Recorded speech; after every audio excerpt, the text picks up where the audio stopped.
Hi, Alexandra. How are you? Good, thank you. It's nice to see you. Nice to see you. Welcome, Agatha. Hello, thank you. Hi, everybody. So we're going to wait for Omar, Mohammed, and here he is. You just told your name and you appeared. Yeah. Wow. So welcome, everybody. We're going to wait a little bit for people to connect. My name is Benita. I am the president of the nonprofit organization called Culture for Causes Network. This is the nonprofit that runs MuseumWeek since 2017 now. I'm very happy to be here. It's a very serious talk today since the hashtag of the day is freedom. And we have the chance to welcome today, let me remind first the title of the talk. It's Cultural Heritage in Times of War. Everybody will understand what is the topic of this. So I'm very flattered and honored to welcome today Oleksandra Kovalchuk. She's the director of the Odesa Fine Arts Museum in Ukraine, obviously. Hi, Alexandra. With us also Agatha Gorski. She's an historian. She's Ukrainian too. She's the co-founder of the Shadows Project. Is that correct? Yes. Okay, welcome. And also Omar Mohammed, who's the research fellow at the George Washington University program on extremism. Welcome, Mohammed, and he will give us a very interesting insights about what happened in Iraq some years ago, especially in the city.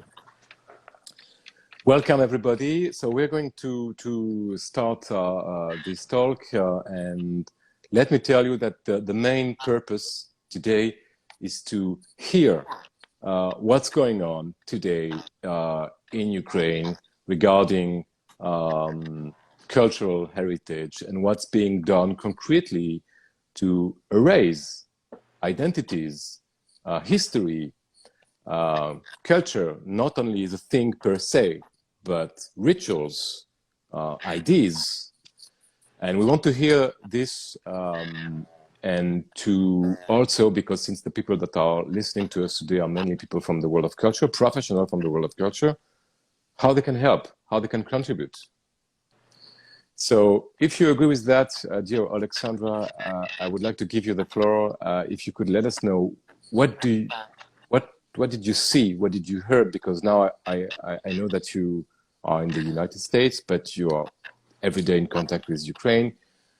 What's going on the field, please? Thank you. So currently, most of Ukrainian museums are closed for public, and I think this is one of the most dramatic things for museums to be closed. Collections are either relocated or hidden in some secure locations. However, in Ukraine right now, no location is secure. We see how museums and other heritage objects are bombed and targeted even. And so there is no safe place for our heritage right now. I think that museums workers that are staying in the museums are contemporary heroes, and as many other Ukrainians right now, and they are working in a very stressful and frightening conditions. At the moment, the worst part is going on, from my perspective, is in the occupied territories.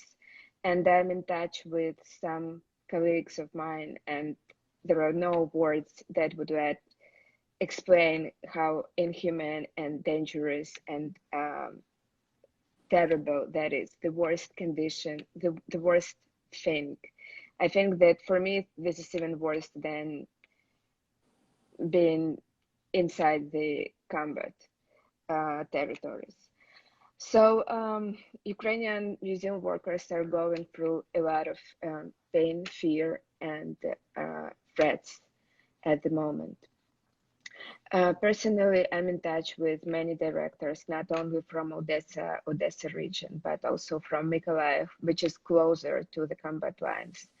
and some museums in Chernihiv or Sumy regions that are bordering with Russia or Belarus. And it is another question what is going on there. And museum directors are going through hell over there too, as they've been already under occupation and they've been released and now they're in threat again. And there are so many questions and so many things to be done. Some museums are damaged. Some collections were replaced to not very best locations, but still they're doing impossible things. And here I want to thank the international organizations that are supporting and who are helping us to realize that there is an experience of such things in the world. We're not the first one who are facing these threats, but I really hope that we will be the last ones in terms of military aggressions. This has to be stopped. It's 21st century. This is outrageous that we're going through this again and again. So if I understand correctly, not only the buildings are touched, destroyed and so on, but also the collections, of course, because the buildings are hit hard and it touched the collections, right? And they had to, of course, be secured into other places, right? Yes, and some collections have been already damaged severely. And I have some lists from the museums of objects that need conservation. And I think that Ukrainian conservators will be taking care of what was damaged only during these 3 months for another decade or longer.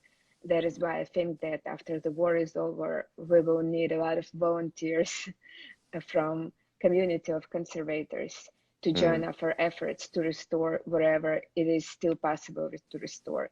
Of course, there are things that were lost, and there will be more. And at this perspective, I think that no matter how important collections are for us, we have to remember that people's lives are invaluable, and sometimes people have to make this choice either to sacrifice their life or to sacrifice the collection. Of course.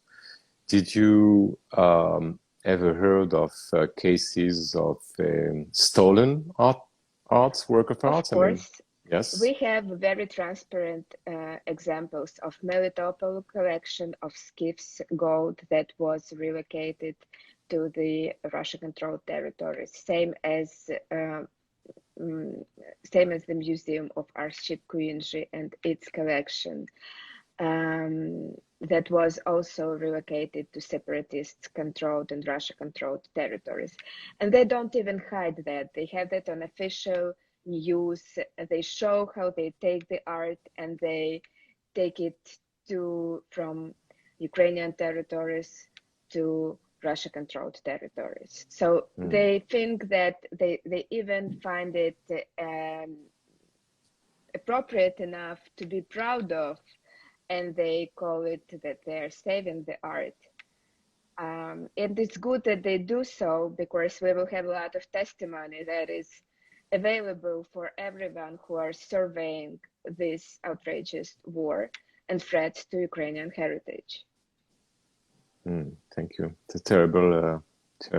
And things. of course, Yep. here, speaking again to professional community, I want everybody to realize that in 2014, when Crimea was occupied by Russia, museums of Crimea were also robbed, and the artworks were relocated. And then in 2018, I think, or 17, there was a big exhibition in Moscow in one of the main museums where these works were present on the exhibition of Ivan Ayvazovsky, for example.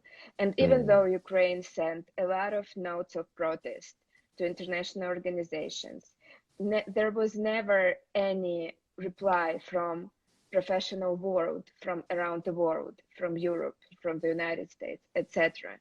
And here we are today, even though they've stolen art, and they've showed it in the capital of the state. No one replied to that from the professional community at that time.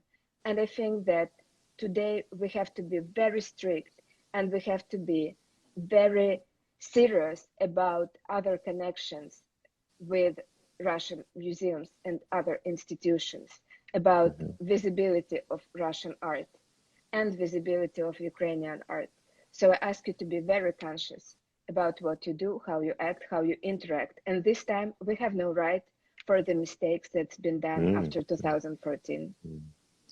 Do we have tools, for instance, from Interpol to trace some artworks that, you know, I mean, how could a professional from another museum know where an artwork comes from? Is it documented? Do you have a website for that? I mean, I know it's maybe not the good moment for this question, but just as when I speak about the responsibility of professional community, I mean the boycott for the country, for the institutions from country that allows itself to steal art from another country and to show it openly.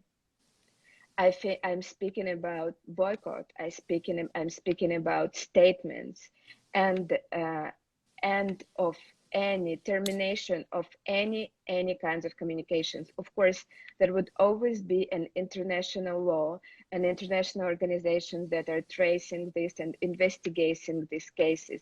And I hope that we will have eventually another Nuremberg proceedings where all of these things will be in the legal perspective, and we will see sentences to all people responsible. And but aside of that, personal responsibility for professional community stays, and I'm calling for that. Okay, thank you. Very, very, very strong and very emotional testimony. Thank you.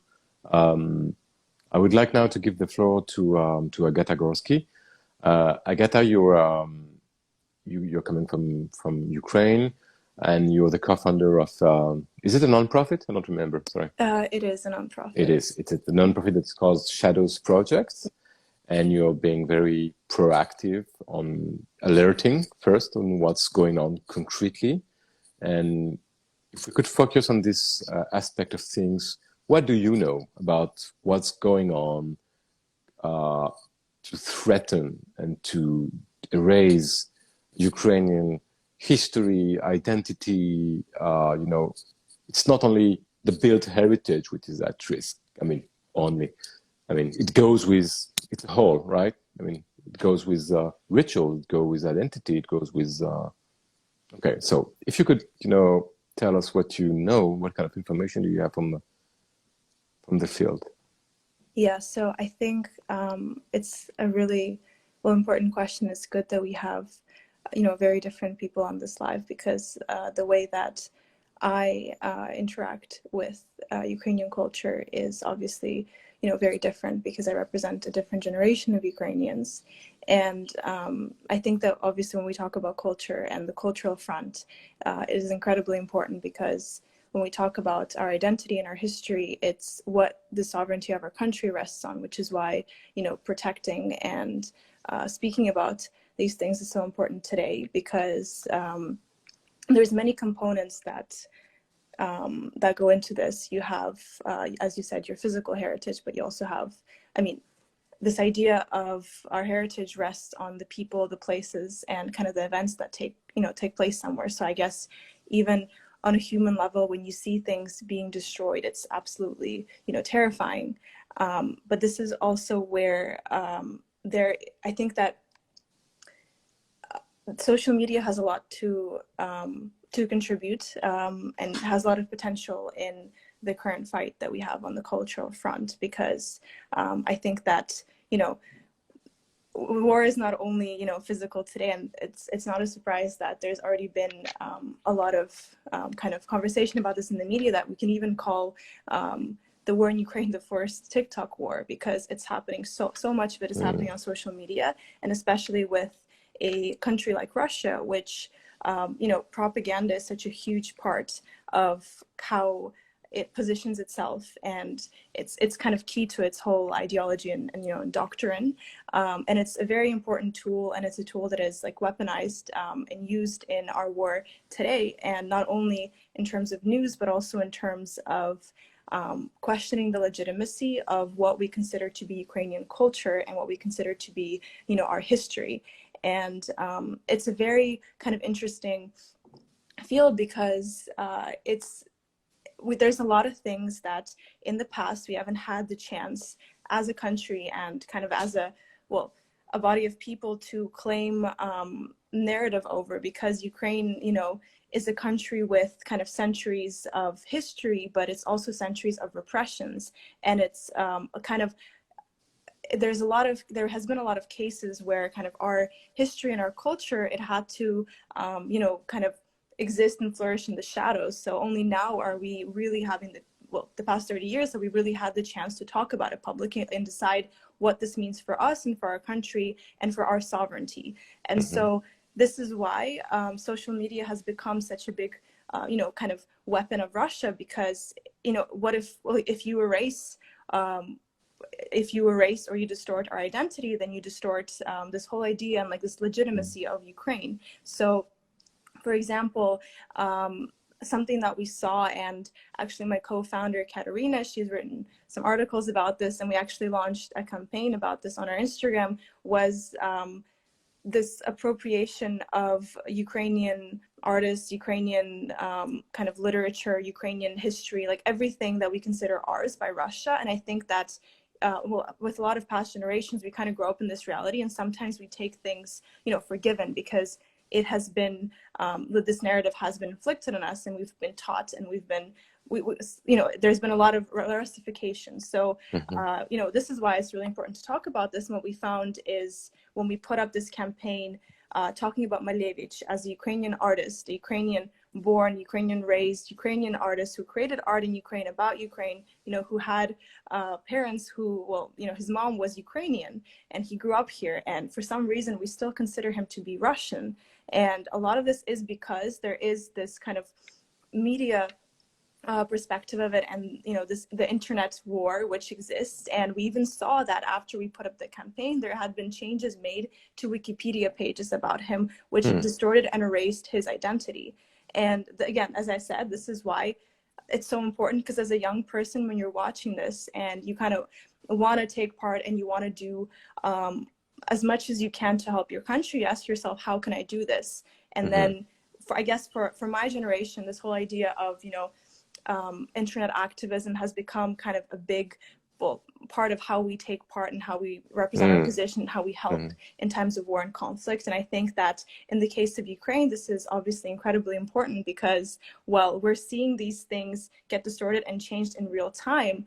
And in the article that my co-founder wrote about this, she actually studied Wikipedia, and she studied changes done to not only Malevich but other Ukrainian important figures, and that over time, like, people were going in and they were changing this information. They were putting things that were incorrect, and well, it was kind of accepted. And so when you search this up on the internet, you're like, I want to learn about Malevich, or I want to go to a museum, and you see that, you know, he's labeled as Russian, and that's kind of where well, this question arises, and our identity and our sovereignty and our legitimacy also gets distorted.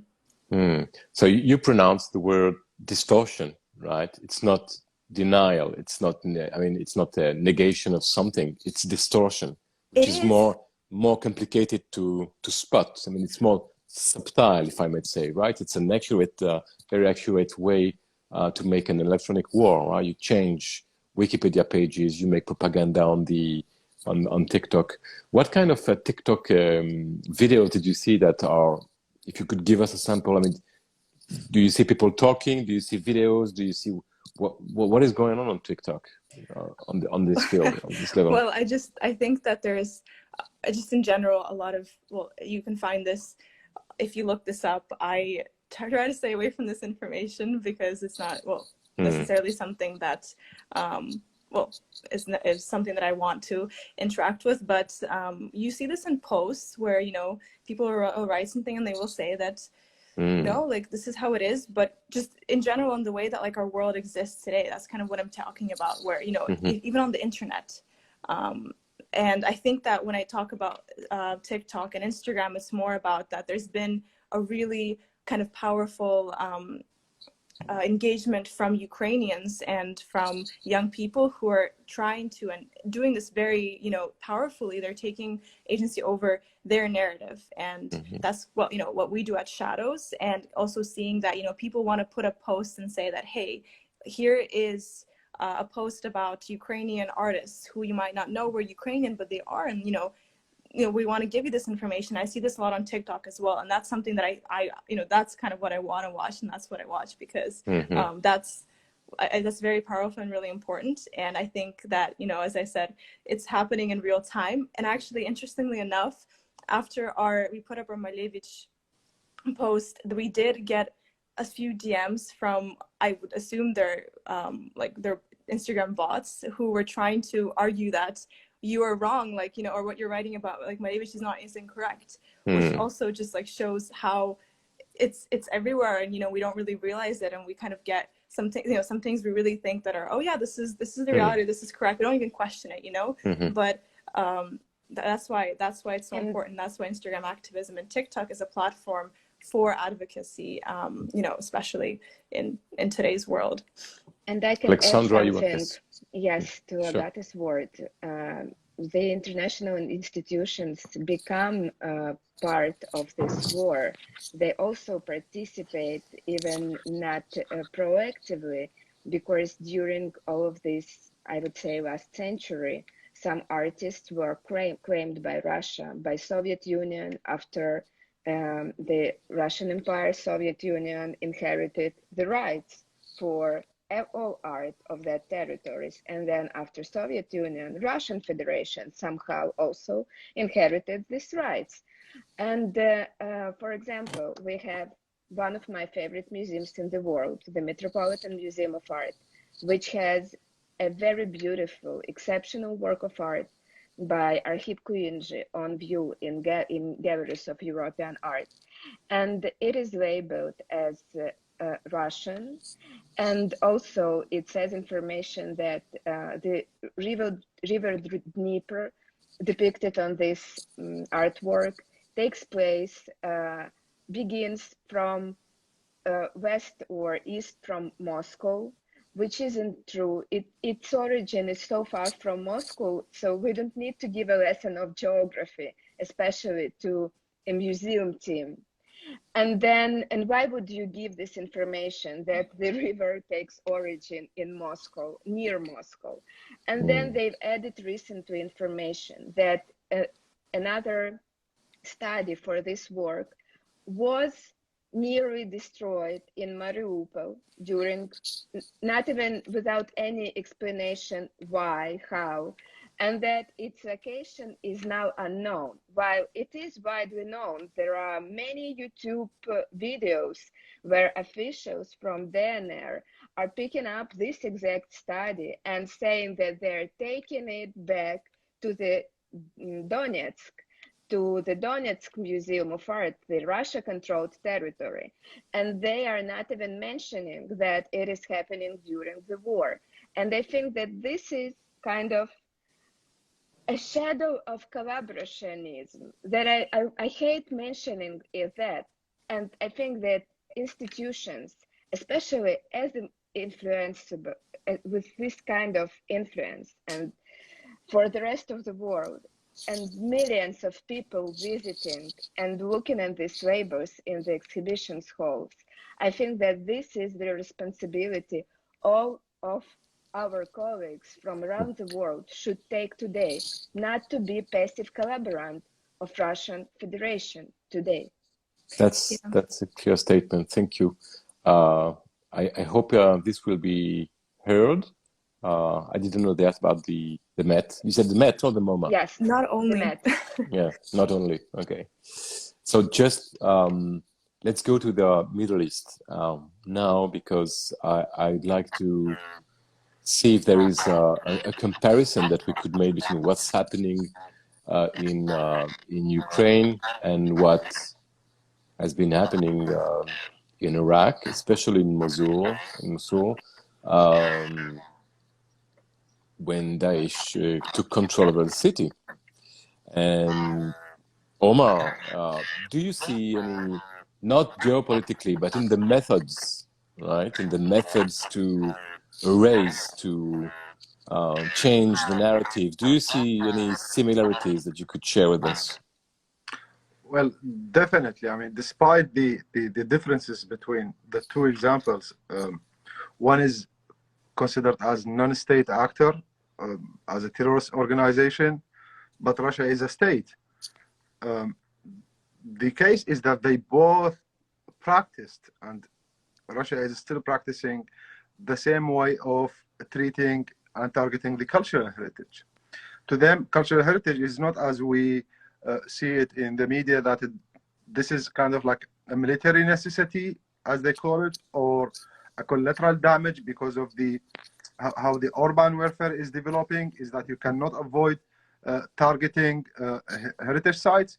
But then when you look deep inside the beginning of the Russian war against Ukraine, you would easily see, Benjamin, that there has been a systematic targeting of the cultural heritage, a systematic manipulation of the historical narrative, and an ideological implementation of the education system.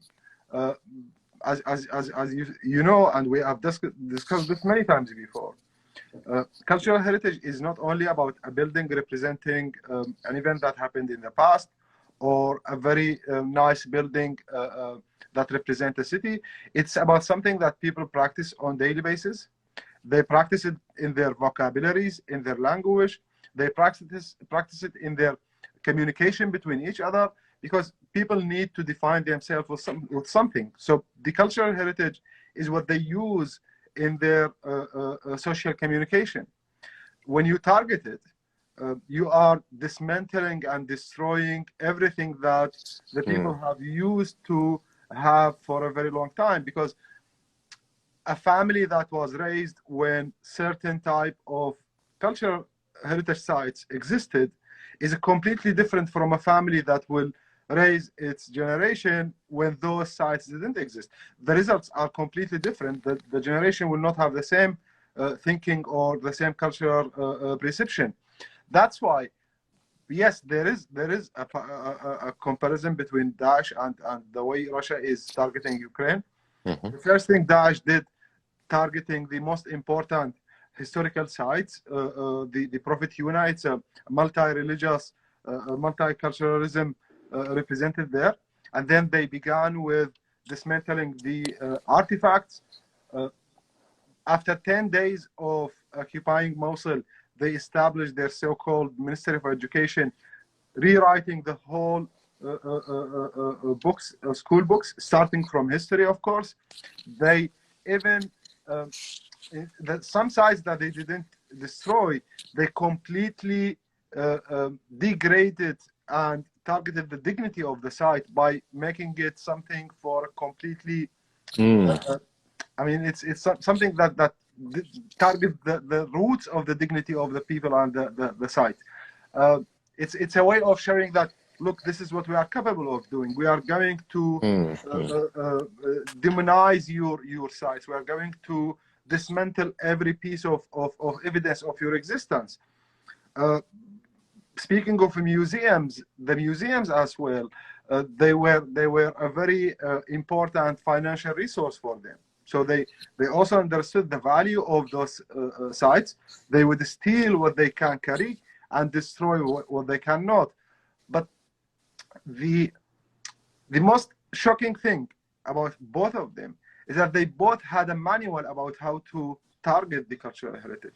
It's not something that a soldier going in the middle of the battle and say, oh, I didn't see the site or didn't know the value of the place. No, there is a manual telling them this is something, is a strategic target and needs to be destroyed. That's why when you go back to evaluate the sites that have been destroyed, you would see the monuments, places of worship that represent the diversity of the community, and then you go to the national and the elements that represent the identity of the people, whether it's political or economical or social or whatever, and then the ongoing and non-ending battle that Russia is running to dismantle the notion of the Ukrainian people that your nation never existed.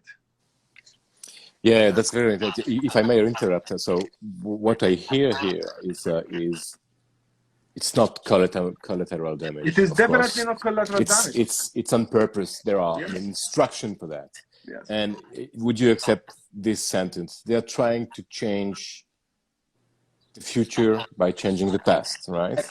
Definitely, if you have control over the past of the people, you have the future in your hands.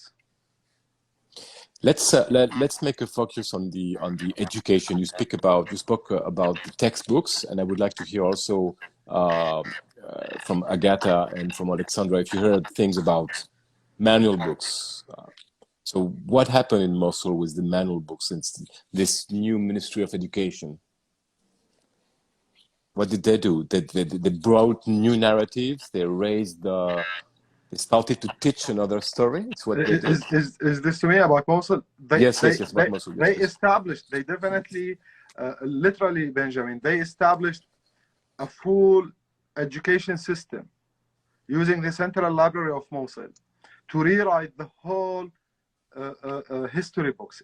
They injected everything about their ideology in the mathematics, in the science, in the language, in everything from the kindergarten to the university. So you would read in the history book, for example, as because history is very dangerous if you don't pay attention to it. The way they were trying to establish the history of the city is, Mosul is a city of diversity and inclusion. The books Daesh created doesn't include any other different group. It's only one group. And this group is not certain religion, no. This group is those who believe in Daesh and those who follow Daesh. And here are the criteria of how to become a good Daesh member or a good Daesh follower. Exactly the same when I look, for example, at what Russia is saying. Russia says, I have no problem with the Ukrainians, but I want the Ukrainians that fits my own criteria. That's the thing, which means like people with no dignity, people with no identity, people have no future, people have no authority over their own narrative. Exactly the manipulation of their own history. They say, yes, I have no problem. Daesh also said, I have no problem with other people, but I want you to be in that template that I established and I designed. That's terrible. Let's go back to Ukraine. What about education? Do we see already in Ukraine some areas where the educational system is affected? I think might be in the east of Ukraine. Is it already happening? I mean, yes, sure. It already happened after 2014. If we look at the education system of Donetsk and Lugansk cities that were occupied then, of course, it's built absolutely on the lies about Nazis in Ukraine and Ukrainian Nazis and nationalism. And when people want to live in their free and independent country, which they like, no matter how many inner problems it has, every country in the world has its problems, and people would always want better and best, and we are always fighting for our better future.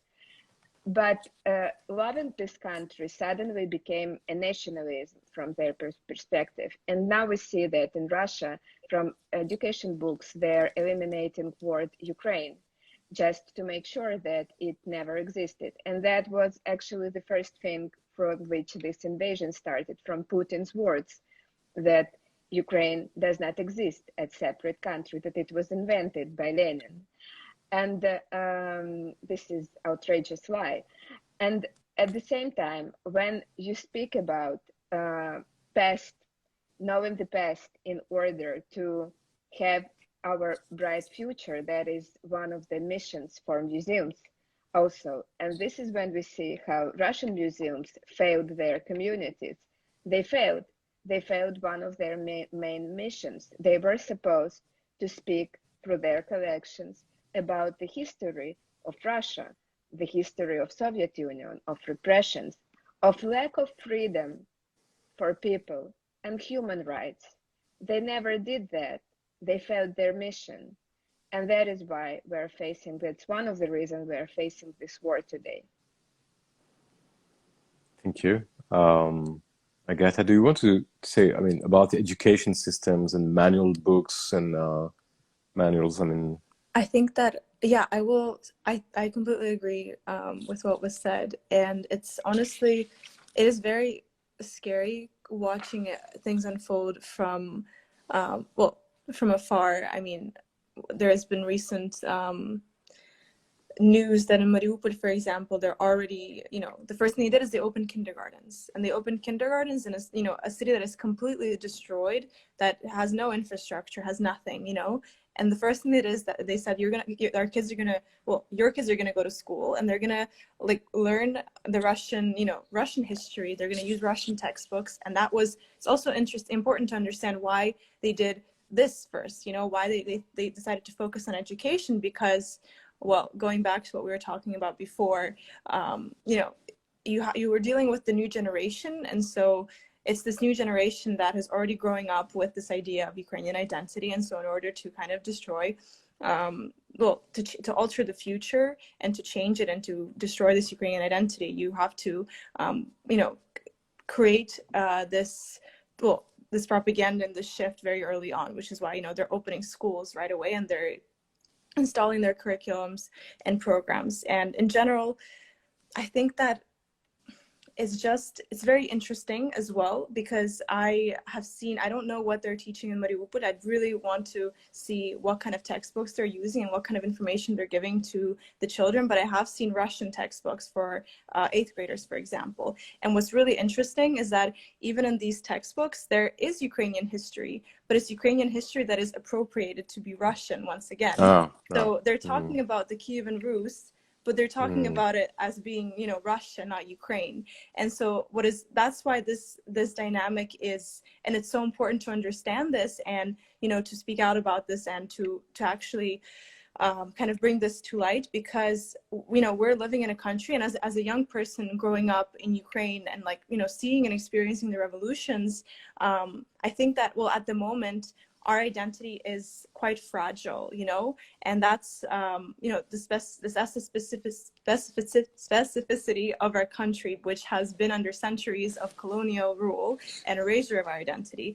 And so this is why, you know, it's subject to manipulation, because right now, for example, for me, like growing up, there were things that I wasn't sure about, you know, and that's a problem, you know, and that's, again, why, you know, why Russia can, for example, come into, you know, and distribute these textbooks. And that's really, like, it's a big problem, and we have to obviously be very firm, and we have to talk a lot about, you know, what, like, who we are, and, like, we have to really give a lot of focus to education, not only necessarily in its very concrete form, but also, as I said, you know, education can exist in many ways, and you know, museums, they have the right to, they have the responsibility to educate. We also have, you know, social media, and we have just so many other ways, you know, we have cultural platforms that do this, and, you know, giving voice to these people right now is very important, because this is kind of what we're working with.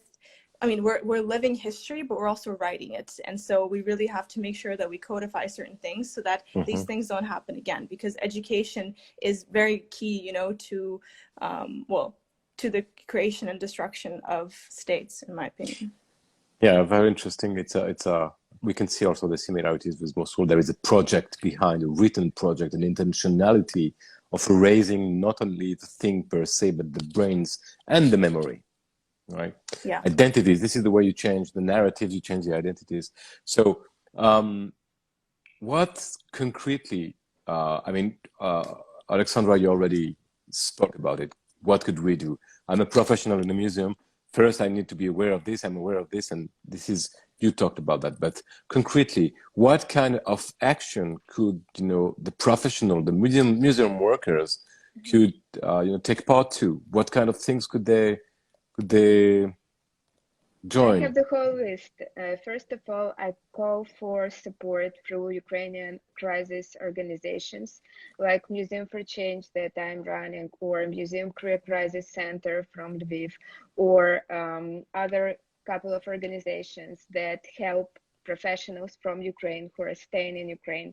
I thank everybody who are involved in having Ukrainian professionals in Europe and other countries.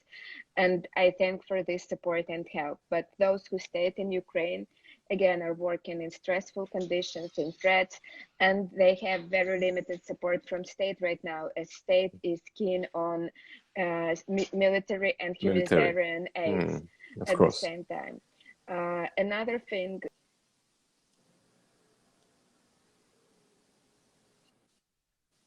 to help us to make Ukrainian culture visible. I know that many institutions have Ukrainian works of art in their collections, and usually they are poorly researched.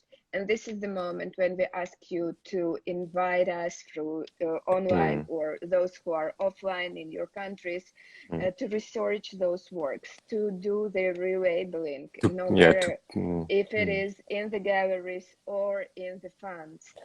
And also, again, everybody are worried about Ukrainian culture and heritage, but very limited people in the world know what it is. And we found out about it, as Agatha said recently. For me, it was an opening from 2014, and everything changed for me since that. So I asked to help us to make our culture visible, and making some inviting exhibitions from Ukraine will both give our art a possibility to be visible, to speak about the differences between Ukraine and Russia, and to keep these works safe. Interesting. Yeah, very, very, very sharp and interesting topic. So to make the Ukrainian culture alive online also, not only through exhibitions, but online. Yeah. Okay. Very, very clear. Agatha, what kind of actions do you have through Shadows project? How are you acting? I will say a few things, and I guess in some regard they do relate to both, to the two things that were said previously. We also, I mean, as part of the cultural community, we also have a fund which works with museums in Ukraine. They are different than the museums that you work with, Alexandra, but we also help supply protective equipment and materials. So in general, I completely agree that I think in times of war, cultural institutions around the world, they have just as much as power and responsibility to help. And sometimes I think that, there's obviously understandably a very big focus on help that is humanitarian and that goes to the army and the military. But this is, as I said, where cultural institutions come in, because they are able to donate and they are able to help. And I also I support and I second what you said about bringing Ukrainian culture to the forefront.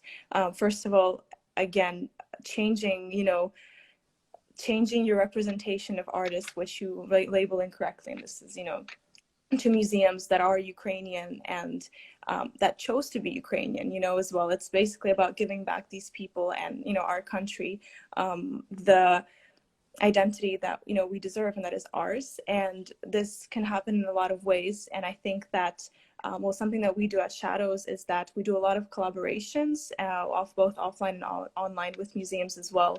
And our content is very kind of immersive, interactive, and educational. And we work a lot with young people. And I think that here, young people also play a very big role, because it's basically the new generation of the world, which, this is the image that Ukraine will have for future generation. And it's embodied in people like me that, are 20 to 25 years old.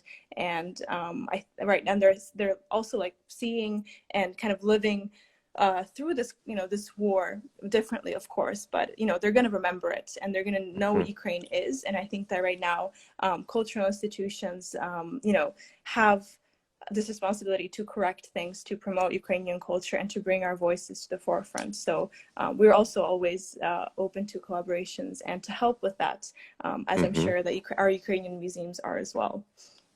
But just one question. Let's say I'm working in a museum. I'm a museum worker, and I would like to help, and I would like to donate some materials that help for preservation, conservation, whatever. Where do I go? Which number do I call? Which platform? Which website? This is the kind of concrete thing that might be interesting. Yeah. Yeah, we have a website. It's called Save UA. Hold on, I'm going to tell you. It's in my profile, and it should be in the profile of Shadows, but it's called saveua.art. Okay, so we will go on the profile of shadows.project. Yes. So for people who want to donate materials for museum workers, they actually can do it, right? Yeah. This is something very important. Yeah, and exactly. If people in any way they want to give some money, even where do they go? I mean, to us as well, and we've partnered with institutions and museums abroad. For example, Hoover Institute, if we've been working with them, and just other donors as well. So it's okay. So and Oleksandra is also mentioning Museum for Change.org.ua. So there are many places because I've just texted in the comments, and we're always ready to help you to find the network. In order to donate materials, I think that it is better to do from Ukraine Crisis, from Museum Crisis Center from Lviv, because they're closer to border with Poland, and physically it's easier. As for our organization, we're mostly focused on Odesa and Mykolaiv regions. And even if you're willing to donate money that could be somehow delivered to the occupied territories, we could also try to arrange that. However, there is no guarantee ever, but we're trying to support them in any way we can. Excellent.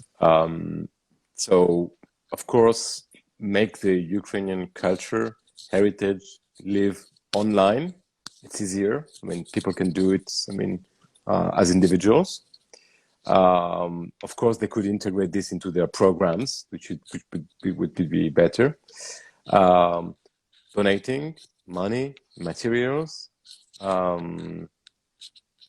supporting the cause. I mean, because we know that it's a long war. So we know that with the land, people get tired. So we have to keep, keep the activity on this topic. This is something important, I think. I was wondering, Omar, what was done in the moment of Daesh? What was done to? I mean, did you see this similar kind of actions where the international community was asked to donate not only money or to fighters, but also, specifically for the cultural heritage? What did you see?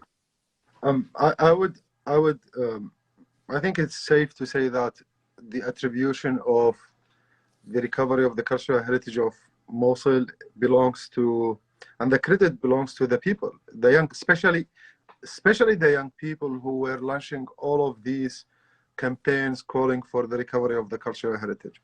Not to say that government or other organizations do not care about cultural heritage, but then when you compare between the recovery of a house and the recovery of a museum, you will have a very difficult choice to make here.